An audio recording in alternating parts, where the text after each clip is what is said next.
Good morning সব বন্ধুদের জানাই। অনেক সকালে উঠেছি, উঠে সমস্ত কাজ সেরে স্নান করে পুজো দিয়ে এই যে পুজো আমার সারা।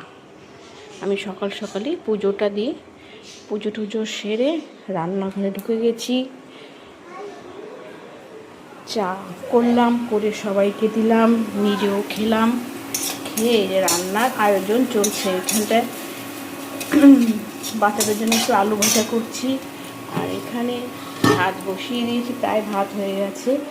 আর এখানটা আজকে সজনেটা আলু ঝিঙে দিয়ে পোস্ত করব। এই যে পোস্ত বাটা, মানে বাড়ছি পোস্ত আর চাল মগজ এই দিয়ে সজনেটা ঝিঙে দিয়ে পোস্ত করব।